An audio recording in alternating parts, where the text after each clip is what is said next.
Now, though, the questions come from Joe Coburn. Is Keir Starmer the heir to Margaret Thatcher? Will planes take off for Rwanda? And do fossil fuels have a role in meeting net zero? This is Politics Live.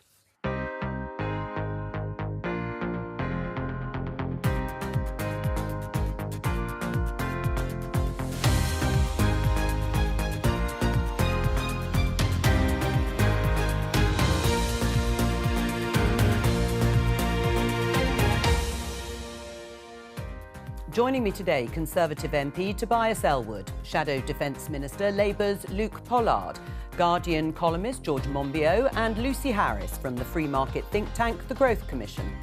On today's programme. We want to make sure that we can send people to Rwanda. It's a massive deterrence, we know, for people making those crossings. Would a new treaty and sending British lawyers to Rwanda allow the flights to begin? The government's also expected to raise the minimum worker visa salary in curbs to legal migration. We'll bring you the latest. The government of the UK now is seemingly, maybe I'm wrong, but they seem to be in the pocket of the fossil fuel companies. But do fossil fuels have a role in the transition to net zero? The system is rigged to prevent the reporting and investigation of serious incidents. A BBC investigation reveals how water companies can make sewage pollution disappear from the official figures. We're leaving Downing Street for the last time. And should Keir Starmer have praised Margaret Thatcher's legacy?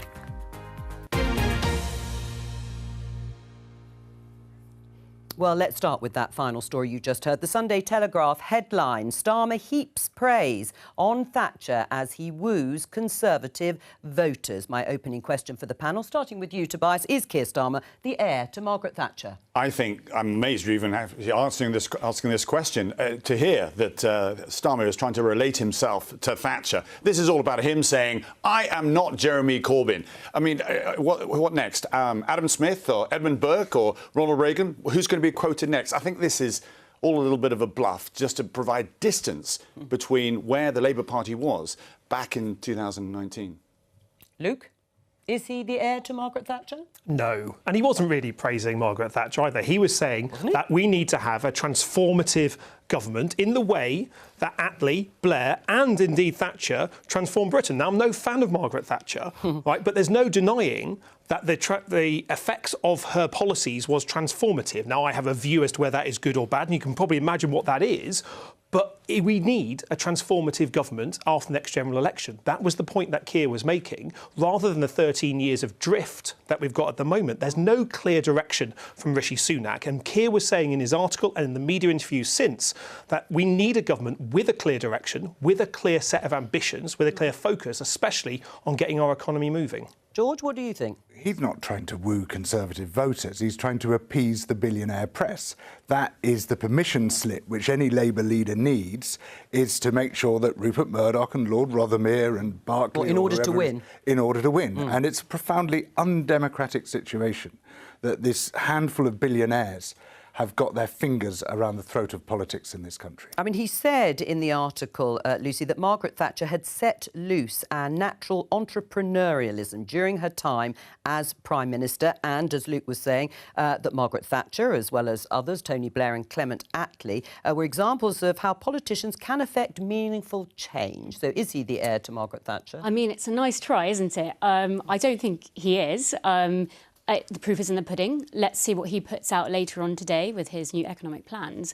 But if it's higher taxes, which I think is inevitable in the current economic climate, how can he possibly align himself with Margaret Thatcher when she was so concerned about cutting taxes and growing? Right. I mean, and she didn't do that, of course, all the way through. But you're absolutely right. Let's talk about the economy and spending, because he is giving a speech later today. The Guardian has this headline, Keir Starmer, Labour won't turn on spending taps if it wins election. Keir Starmer to warn that Britain is in worse economic state for over 50 years and spending will need to be constrained. So what's this radical, transformative government that Keir Starmer will lead? be exactly the same as the Tory government we've got now. No, it really won't. What we've said is that we will match spending commitments for a period at the start of a parliament as we seek to fix the economy and grow it, because the growth of the economy is where the additional taxes that come from more people being in work, the economy cycling faster. How long will that take, the growth fairy appearing? Well, the economic growth that we're hoping for will appear, I hope, at the start of a parliament when you see changes in policies like reducing the NHS waiting lists. Because at the moment, people can't deliver economically productive lives if they're stuck at home waiting for an NHS operation, for instance. So that's how we're looking at cycling the economy faster, creating more growth, because it is only in that economic growth that we can get the taxes that we need to fix the NHS, to make sure that we're getting our schools back where they should be, and to address the climate crisis. I mean, you, of course, haven't found any growth anywhere under successive Tory governments, particularly not for this year and next. It's been revised right down. You really are handing over a mess, aren't you, to Labour if they win? Well, it takes us back to what we inherited as well. And when we talk about 13 years, people do gloss over some of the big seismic events that took place, global events such as COVID, such as Ukraine and so forth. Half of our GDP is affected by international headwinds. I'm not using that as an excuse. I'm simply saying whoever would be in charge would have to deal with those situations. What we saw in the last budget, though, was an £11 billion commitment to actually invest in growth. We recognise that we're not growing fast enough. Productivity is what this country should be doing better. We're behind Germany, and what we're actually providing clarity on is let's be that high-tech superpower. Let's invest in what we're good at. Pharmaceuticals, life sciences, creative industries, AI. These are the sort of things that in a fast-changing, competitive world we can do well. And that's why the Chancellor is investing and getting also our pension funds to invest here in the UK, not abroad. But this is after 13 years. What would the Growth Commission suggest? Well, I think, you can't tax your way to growth. I think that's an obvious one for the books. But what we have suggested, and we launched our most recent paper, the growth budget, back last month, right next to the autumn statement. And what we said is that if you are to do a series of plans, and the majority of our plans came from re-regulation and alternative ways of viewing regulation, you can actually get a significant amount of growth that would equal to about 23% increase in GDP per capita in 2044, which is a long-term look at the economy. It is a very long-term look at the economy, but it is a way of being able to fund things that you need to be able to fund in the long term. So it's a different way of doing things, and that's what we do at the Growth Commission. What do you make of that headline that says Labour won't turn on spending taps if it wins election? Disappointed? It's absolutely tragic. A couple of weeks ago in The Guardian, I rashly attempted to work out what the deficit is across all public services in the UK, what it would take to bring a functioning state with functioning public services back, and it's about 100 billion a year of extra spending would be required. Now, you can do that by, for instance, raising capital gains tax to bring it to equality with income tax. There's a series of... That wouldn't raise 100 billion. That wouldn't by itself raise 100 billion, but there are a series of much fairer taxes which would be redistributive, as well as raising that revenue. But we absolutely need to bring back robust public spending on the right things if we are going to have a functional state in this country. Luke? Well, I think we do need to get growth back in the economy. There's not a solution to any one of our public services. And let's face it, we're going into an election next year where nearly every single one of our public services is broken. Seriously broken. Are you going to be able to find £100 billion necessary, George says, to fund public services? Well, I haven't seen George's figures, and I'm going with the ones that Rachel Reeves works out rather than that George works out. How much does she think we need? What we've said is we'll match the Tory spending plans for the first few years to create the growth that creates the investment that we need to then put the investment in. Borrow £28 billion a year on top of where we are as well. By midway through the Parliament, to address the climate crisis, the most pressing crisis, and to create the jobs we need, by midway through the Parliament... Our debt interest is actually twice the defence budget, but you want to increase the amount of borrowing by adding £28 billion to create the clean jobs of the future. I'm afraid we're not seeing that happen under the current government. We've set out a clear ambition of this. We will, by the midway through Parliament, be investing £28 billion a year in the clean jobs, in the good paid jobs that will create the economic growth that we need in the future. You borrow more money, interest rates will then go up, the cost of borrowing will then go up as well. That'll add to the challenge of actually making... So you would have voted against Jeremy Hunt then cutting national insurance? You should have put that money, not at all. This actually goes to a fundamental... This is different from borrowing £28 billion to cutting some of those taxes. You could have reduced borrowing. If I can finish, that when you reduce some taxes, you can actually inspire an economy to work to actually be more productive. But you do admit you could have used that money and reduced the borrowing. Possibly, but what we want to do is actually to promote growth. I've just said, where does that money actually going to? That 11 billion is going to actually invest in British business. All right, hang on, let Lucy. By increasing it to 20 billion, you're seeing the amount of spending that we had post 2009 with the economic crash. You're seeing the amount of spending post COVID. That would equate you to doing something similar by printing money or to do something like that, which is inflationary. So I don't understand how you are going to fund £20 billion worth of spending without doing something like that, which would be inflationary and would be in a similar situation as we are in. I'll get Luke to answer, then I'll come back to you, George. Well, what we've set out very clearly is that the 28 billion will be investment in our green industries to reduce our carbon, but also to create the green jobs in the future. It's not just spending money, it's leveraging money from the private sector. For every £1 we spend, we think there'll be 3 generated from the private sector. So this is about the economic transformation of our country, because over 13 years, our growth is appallingly low compared to our near neighbours. It's not providing the public sector with the funds it needs to invest, to correct the damage that we've seen from the past decade. That's why we've got to be different. But the idea that we can simply bury our heads in the sand, where the tax burden's the highest it's been for 70 years, where debt is the highest it's ever been, I'm afraid what's happening with the Tories is not working. Britain is not working under the Conservatives. Well, let's just pick one department. You were referring to figures across all public spending. Let's have a look at defence. Financial Times, UK armed forces face £17 billion black hole in equipment budget. It's a damning report by the National Audit Office, and it's because of soaring costs and inflation. How's this managed to happen, Tobias? You used to be head of the Defence Select Committee. We need to invest in defence and make it really clear. I connected our GDP to the international headwinds. Look what happened in Ukraine. Look what's happening in the Middle East as well. Our world is getting more dangerous, not less, and we need to advance defence spending, because if we don't, it will actually impact on our economy. We have this bizarre situation because the electorate themselves don't necessarily see the connection, direct connection between our strong defence and looking after our economy. We even have this line at the moment, which I'm not sure where Labour stands on, that we will increase defence spending when our economy, to 2.5%, when our economy starts to improve. Our economy will not improve if the global security situation starts to deteriorate or continues to deteriorate. Well, how would you fill that black hole, Luke? You're Shadow Defence Minister. I mean, this is a really disturbing report because it shows this massive black hole, but not just this black hole in budget. It shows that decisions needed to get the equipment, the capabilities we need, have been delayed deliberately until after the general election to put off difficult decisions. Now, I'm very worried because I agree with Tobias. We are in more uncertain times. That's why Labour's been very clear that we'll support our armed forces, we'll invest in the new capability and kit we need, but we need to see the state of it. And that's why we'll commission a defence review on day one of a Labour government to look at where the capability gaps are, how we match the threats that our country is facing to the resources that we have. And with the smallest army since Napoleonic times, huge capability gaps. But you're not going to spend any more or invest any more than you've said the Tory spending plans at the moment. Is that the right priority, defence? It is extraordinary to me, the double standards that the Tories have on this, because when it comes to defence, well, we've just got to pour more and more money into it.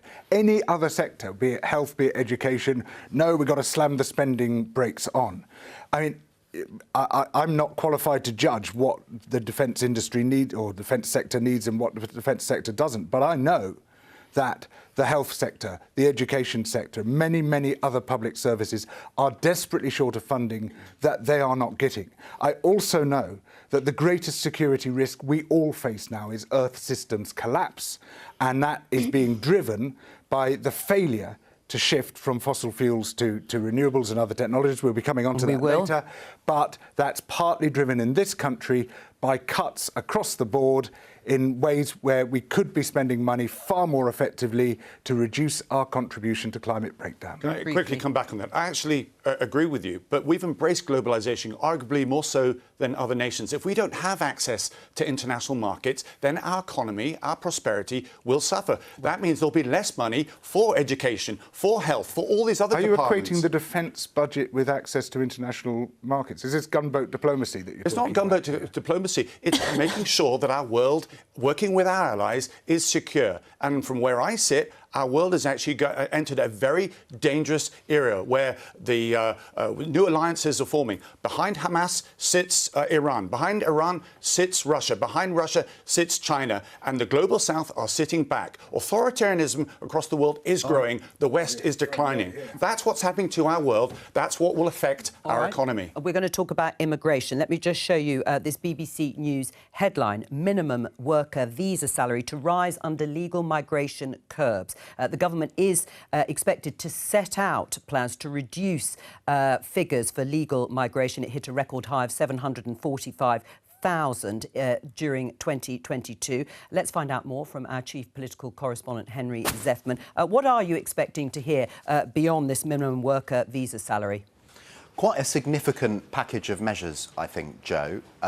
There is that minimum salary threshold, which we think could increase quite substantially. Obviously, the question of to what extent it increases will potentially have quite significant effects for how many people then come to the UK subsequently. But other things we're expecting include curbs on the number of dependents, family members basically, that some immigrants can bring to the UK, perhaps measures designed to reduce the number of dependents that specifically some students can bring to the UK, and also potentially, and I think this could prove quite controversial, ways of trying to reduce the number of people who come to the UK specifically to work in the social care sector. Right. Henry, that is legal migration, and things like social care are on that shortage occupations list. We're also expecting an update on plans to send asylum seekers to Rwanda following the Supreme Court ruling. What more can you tell us on that? That's right. Both legal and illegal migration have been really sore issues for Rishi Sunak, always, but especially in the past few weeks. And it looks like we'll get movement on both of them this week, because on the illegal migration asylum policy side, it sounds like the government's plan B to get its Rwanda policy going, or really a sort of plan B to get plan A working, is progressing quite fast. What we know is part of the government's plan is to upgrade the current agreement it has with Rwanda into a treaty, and potentially James Cleverly, the Home Secretary, could be out in Rwanda signing that treaty as soon as this week. And the other thing that we're hearing is that as part of that deal, in an attempt to reassure the courts, the UK courts, about how this scheme would operate, you might see UK government lawyers out in Rwanda helping Rwandan judges and other officials to process these asylum claims. Henry Zeffman, thank you very much. When will the first plane take off for Rwanda? I don't know. I don't know. Will it ever take off? That I don't know. But to put it into context, the Supreme Court made it very, very clear that it wasn't the concept of sending people to Rwanda that was the problem. To a third country? To a third country. It was about sending them to Rwanda. Indeed, to Rwanda at this point. It was what Rwanda would do, the guarantees to make sure that those migrants were then not moved back to the original country they came from. This is why a new treaty is now coming to the fore. But you've also heard James Cleverly say it's just one part of a wider jigsaw. It's not the be-all and end-all. Well, I hope that's the case, because going back to the point that we were, I hope, agreeing on earlier, is the fact that the growth of migration isn't just a challenge for the UK, it's also for France, Germany and other countries. Look at the source of where these countries are coming from. Because we've absented ourselves from Yemen, from Somalia, from Libya, from Afghanistan, Iraq and Syria. This is where these places, people are coming from. They're turning their backs on these states. If we did more to help the challenges at source...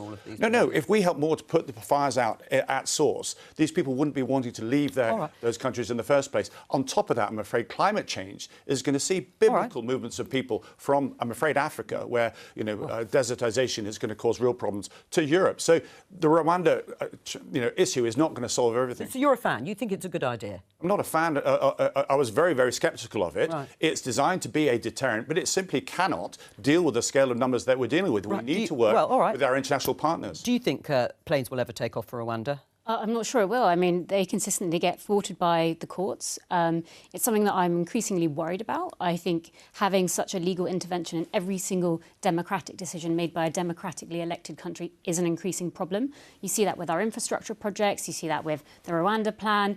Every time you want to get a big, significantly critical infrastructure project up here in the UK, it goes straight to judicial review. And that's a problem. There is a problem here in the UK with the law intervening too heavily with decisions that are supposed to be political decisions. What do you make of what Lucy says? The the Rwanda plan was never designed to work. It's just a performative way of beating up some of the most vulnerable and traumatised people on earth in order to distract from the government's failings right across the board. And of course it's not going to work. You know, the Supreme Court has laid out why it's not going to work. It's not just, you know, the ECHR that it's going to conflict with. There's loads of international treaties. Rwanda is not a safe destination for asylum seekers. That's been made abundantly clear.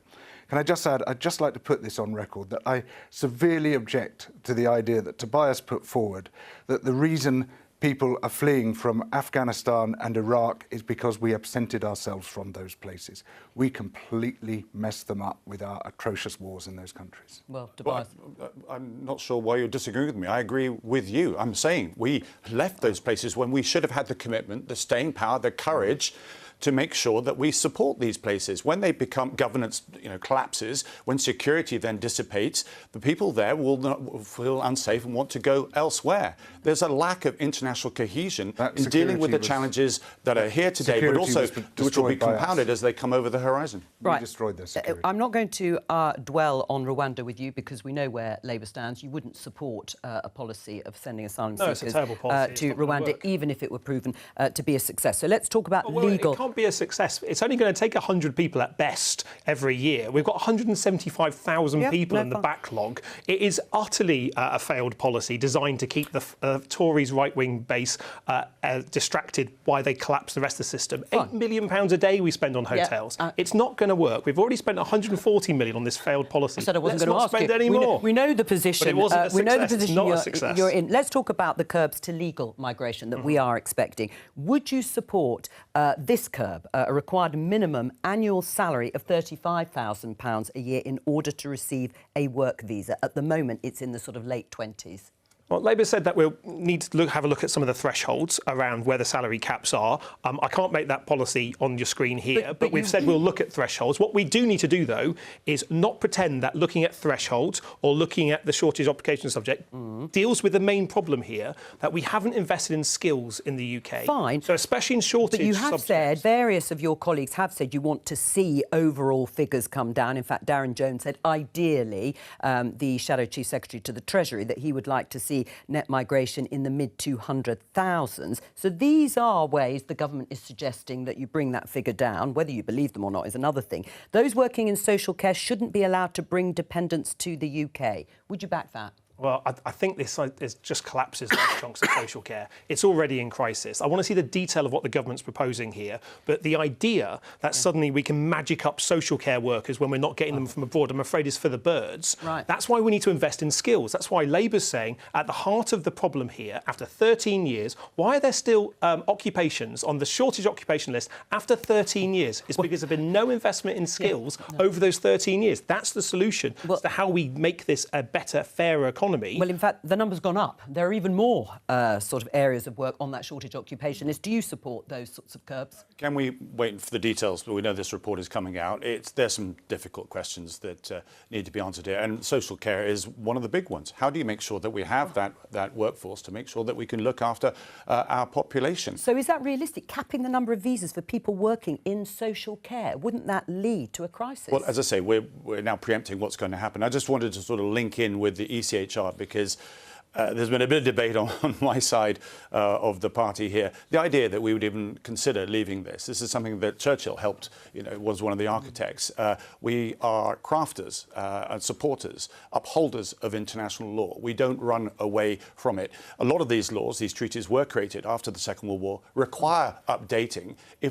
Then let's lead that call to update them. Let's rally with our other neighbours. Germany and France are facing these same issues as well. But we don't run away from it. We don't chuck it in the bin. That would just be... Well, you're very clear. You're very clear. What is your message, then, to quite a significant number of your Conservative colleagues who think that is the only way that those flights will take off to Rwanda, is to disapply parts of the European Convention on Human Rights or ignore it altogether? So it goes to, again, the legal aspect of this is to do with the status of the refugee, which is not clear in the actual... are they wrong, It's not that they're... well, they are wrong that we should try and leave it. That would just, as I say, the message that was sent on the international stage of who Britain is in modern day and age, particularly when we just said that our world is sliding into a very, very bad place. We need to be upholding international law. Lucy?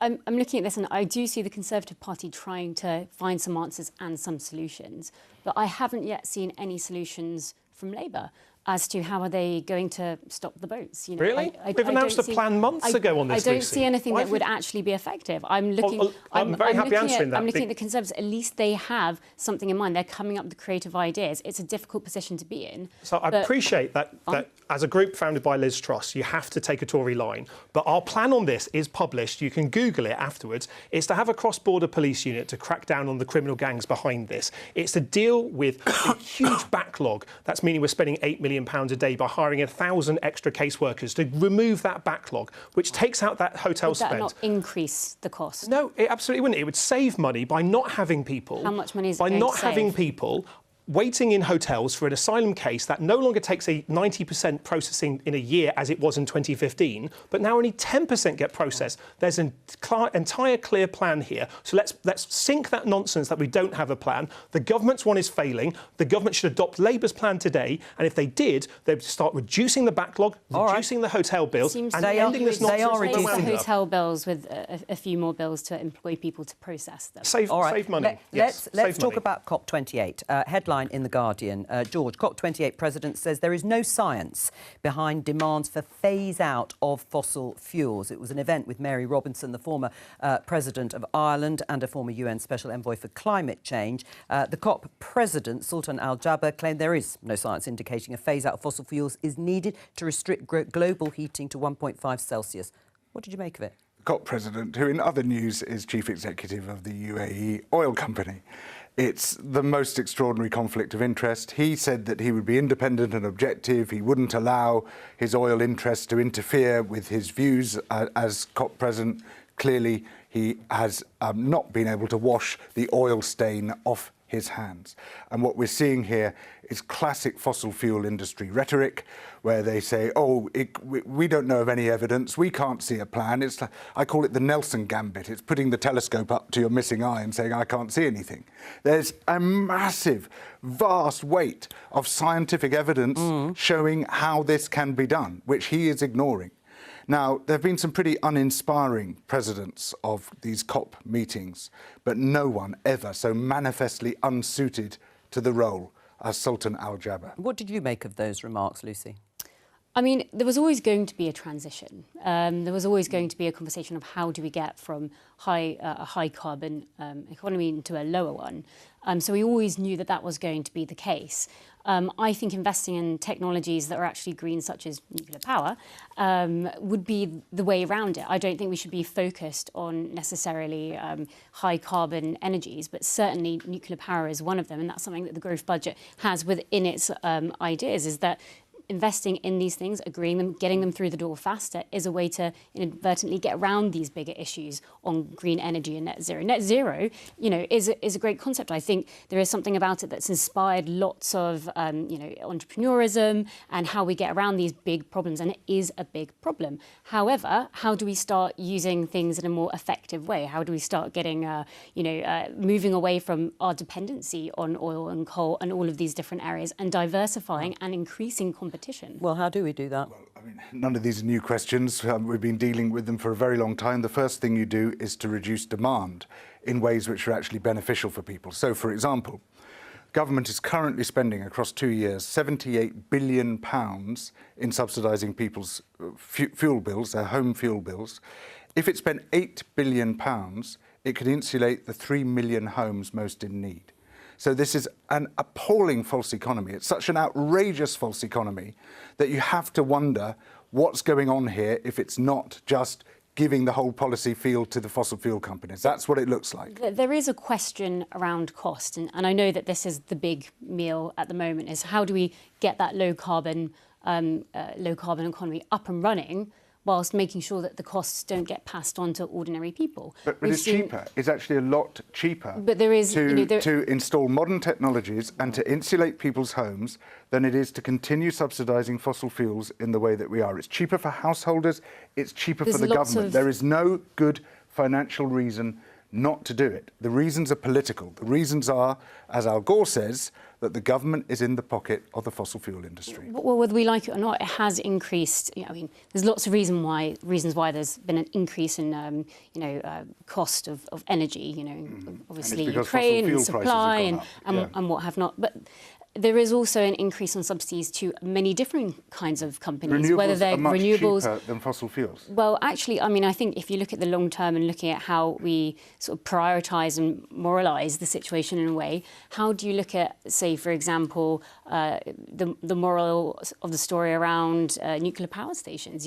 Surely that would be the better investment, because not only do you get green energy, you get more bang for your buck long term. It's stable. You get energy security. All of this makes sense. I'm not anti-nuclear. That's good. But you seem to be anti-renewables. And you seem Certainly to be promoting. Not. No, I think, you seem to be promoting I think it's about having a continuation I think of it's a about fossil having fuel a good economy balance of at cost the to the consumer renewables. and increasing competition. I think it's a great idea, but if if you it want to increases reduce the costs, price switch to for renewables. ordinary Let's talk about the political claim that George is pointing to. The HuffPost, Al Gore, you heard him in the headlines, suggests UK government in the pocket of fossil fuel industry, hence continuing to grant licences in exploration of oil and gas, something the Labour Party supports for now. Do you agree with Al Gore? Well, firstly, can I say that Sultan Al-Jaber's comments, I think, have overshadowed what I think was moving in the right direction. You go back to Paris 2015, and I think global warming was moving to 3.7%. We're now down to 2.3%, target 1.5%. We're heading in the right direction. Greater collaboration, that's what's happening. And if I looked at the charts today, what's keeping our lights on today? The energy mix, 1/3 of it is offshore wind. Who's invested in that? It's actually the United Arab Emirates. They're doing a lot of work around the world. Absolutely right. We need to transition. We have long-term targets. What we're missing, which ties into your question, is what are we doing on a yearly basis, a 5-yearly basis, a decade basis? We switched over to an agreement on phasing out diesel and so forth because we matched actually what Germany, France and the continent was doing. So we're in parity there. But we need to move faster, absolutely. This is the biggest existential threat that our planet faces. And we see Cumbria example, the extreme weather patterns. Go back to our armed forces, they're not going to be able to cope within 5 years to where this is heading. It needs to be taken more seriously. Is Rishi Sunak in the pocket of the fossil fuel industry? I'm not sure he's necessarily in the pocket, but he's certainly delivering all the policies they want. And that's the worrying trend here, because we do need to see... Why are you going to reverse this idea? Hang on a minute, you agreed. Yeah, well, you agreed certainly on with these licences in the north. So, sorry, two different questions. Let me try and answer one of them. On the new licences, we are not going to take away permission for someone who's already undertaking work. But what we have said is that we won't be granting any new ones. And so that's the very clear stance there. But we've also said that we'll be investing £28 billion a year in the clean energy transition, in our clean... Right. Is that a principled position to say that we'll go along with what the government is doing, even if we don't agree with it, until and unless we win power? It's not just unprincipled, it's pathetic. We're in the midst of a climate emergency. And you say, oh, well, just because, we've started it, we've got to finish it. Sorry, no, we don't need to finish it. Because if we finish the allocation of new licences, we help to finish the habitable space on planet Earth. This is far, far more important than any investment that the oil and gas industry might lay down. We have to deprioritise those investments and prioritise the habitability of the only planet that I do can agree. support That's us. why we're not granting any new licences when we take, if we were to be lucky enough to be elected next year. But you have to cancel the old ones. We're not having any new licences granted under a Labour government. But what the science says is you have to leave existing fossil fuel reserves in the ground. That means you have to cancel the existing ones.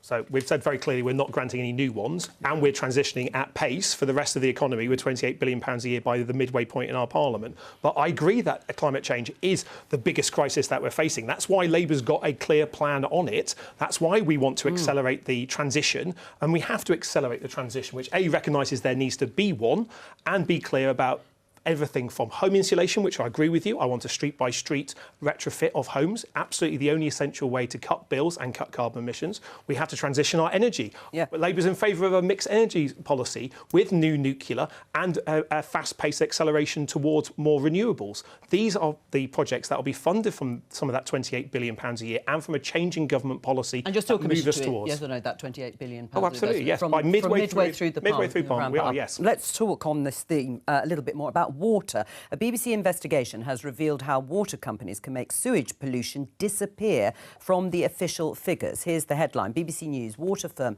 wrongly downgraded pollution events, documents suggest. Yes, these are leaked documents obtained by Panorama, suggesting that United Utilities, which covers the northwest, wrongly downgraded dozens of pollution incidents last year.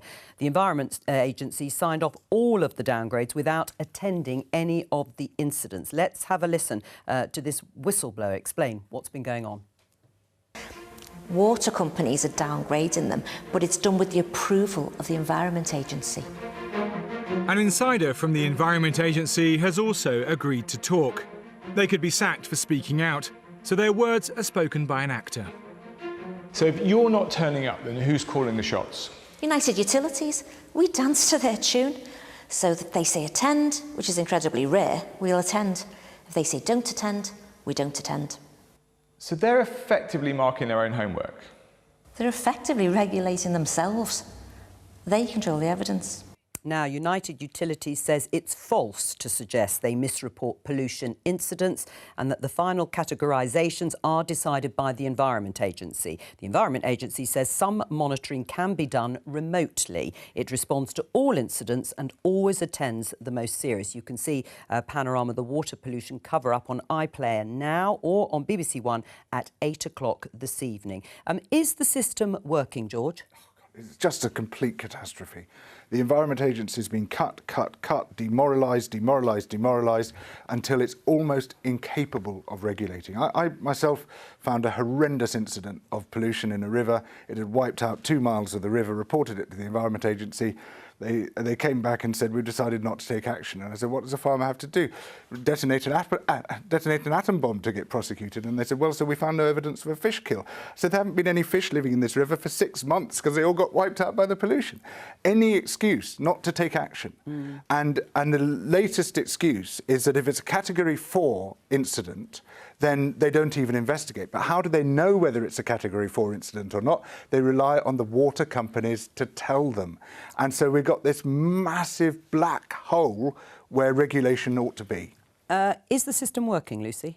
I mean, it seems not. If you have a look at another third party, which is essentially a quango, marking its own homework, you know, we have to start asking the roles of how they are regulated themselves. Would it just not be better to bring it back in-house and, you know, have the responsibility directly correlated with government rather than constantly going to these third parties and asking their opinions? I don't think it's appropriate. Right. Well, let's just get a personal experience from somebody, a surfer, who became extremely ill from possibly pollution in the sea. Ruben Santa can join us. Tell us briefly what happened to you. Hi, I got a middle ear infection after surfing in potentially polluted water, which resulted in like really loud tinnitus in one side. Told to stay out of water for a month and take antibiotics. I did that, and then I got in the water after a month. That progressed to an inner ear infection, potentially from sewage again, called labyrinthitis. So this causes rotational vertigo, vomiting, hearing loss, and tinnitus. It usually clears up after a few months. However, mine didn't for various reasons and has progressed into a chronic condition called Meniere's disease, which is all of those previous symptoms, but over a long period of time. So this happened November last year, and I've kind of been dealing with those symptoms ever since, to be honest. Can you be sure that it was caused by polluted water? No, I can't be sure. However, so Surfers Against Sewage produce a map of all the UK swimming and surfing spots, or a lot of them, and you can check the water quality in that area. I didn't really know this at the time, and I checked water quality after I had been surfing and saw that the spot was polluted. So it's impossible to prove. However, it's quite likely that that was the cause. The initial nurse that I saw and the doctor and the ear, nose and throat consultant all thought it could be due to sewage. Tobias, what do you say to Ruben listening to his story? Yeah, very sympathetic. Bournemouth is known for its surfing as well. I know the Surfers Against Sewage, they do some great work in raising this issue. It's a lot to do with the monitoring. I get alerts all the time, every time it rains, to say that there is a potential sewage problem. But last year, 2022, there was just a cumulative 2 hours worth of actual sewage pouring wrongly into the sea. But I get these alerts all the time. So getting the data, the sensors, so we're now placing sensors on the end of the piers so surfers can see directly as to whether or not there is any sewage at all. But it doesn't dismiss the fact that we need to be doing more. We have invested more, but what we're seeing with the Environment Agency is that they shouldn't be marking their own homework. And I do hope that the Department of Environment will look carefully as to how things can improve. This is unacceptable. But do you think the government's failed to hold water companies to account? Well, clearly more needs to be done. This is absolutely wrong. People shouldn't be getting ill. And certainly we shouldn't hear about rivers where an Environment Agency specialist turns up and says, there's nothing I can do here. This does need to be looked at. Water privatisation is at the heart of this. It's been a total catastrophe. The water companies have split incentives. On the one hand, they're meant to be delivering public services. On the other hand, they're meant to be delivering private profits. And guess which one they've prioritised? They've drained £72 billion in dividends out of the system since privatisation. In fact, the only pipes which work reliably are the ones which pump money into shareholders' pockets. I should say that Ofwat has now been granted greater powers because they provide oversight here as well. The fines were originally limited to 250 million, I think. That's now been scrapped as well. I do hope this will lead to huge changes that are seriously required. Should it be nationalised? I don't think spending £100 billion when we're so short and we've got collapsing public services, renationalising is the immediate priority. But tomorrow in the Commons, Labour's tabling a motion that's calling for additional powers for Ofwat to be able to remove the bonuses from those water company executives who are routinely spilling in a criminal way sewage into our waterways. We also want to make sure that we're having every water outfall monitored because there's far too much routine discharge. I think all of us get that after really bad weather, our water system might not be able to handle the volume, but routinely on a day-to-day basis, that is not acceptable. And just before I came on here, I had an email saying that one of our local sewage works in Plymouth is now spewing out raw sewage into our bathing waters that we have there. As a regular wild swimmer, I use the Surface Against Sewage app that Ruben mentioned. It's essential to work out what you're swimming in. And the difficulty we've got at the moment is if you look around the coast of the country, on nearly every weekend, there's real crosses on the app that says don't swim there. There's pollution there. We've got to get this cleaned up, and that's what we plan to do. Well, will you support Labour's plan, removing the bonuses? For the Environment Minister to look at those plans in detail, I should say that I've lobbied... You can say if you support the idea of removing bonuses. Well, I support the idea of absolutely better censoring and placing pressure on our water companies. I've met Wessex Water a number of times and demanded that we put sensors on the end of our piers so surfers can have real-time information as to what's going on. They are now coming into effect. Right. I mean, the cost of retrofitting the whole country, this is in terms of repairing sewage pipes and dealing with dirty rainwater, it would cost £100 to £200 billion. Would you support retrofitting the whole system? Well, we've certainly said in the growth budget that if you increase infrastructure investment by 1.4% over the course of the next 20 years, it's a long time, yes, but we are saying that there should be a little bit more investment into these things. It will create an amount of growth, but it's something that it has to be done. Well, a little bit more investment. It sounds like a lot of investment's needed. Actually, the government figures are more than that. They're 450 to 650 billion. Right. So what, three times as high. Ruben, what do you make of what you've heard, Ruben? I think the sensors that you can see on the Surface Against Sewage app are really helpful, and it is really sad when you see red crosses all over the country. However, what is worse is in wintertime, I was checking this morning, a lot of them aren't just red crosses, they're just turned off because for some reason the sensors are allowed to be turned off out of season. However, winter is the time when there is more surf and there is more pollution. I think that's kind of crazy. Right. Are you able to surf now? Do you go back into the water? I do go, yeah. I actually checked this morning. However, it's red crosses everywhere and half the monitors are turned off anyway. So I won't be getting in today. OK, Ruben Santa, thank you very much for joining us. I mean, consumers are facing an increase in bills of £156 a year to pay for improvements. Is that legitimate? Yes or no? Well, they could do it by investing properly in their pipelines, which they're choosing not to do at the moment. That's all we have time for. I'll be back tomorrow with more Politics Live. But thank you to all of our guests here for joining me today. Bye-bye.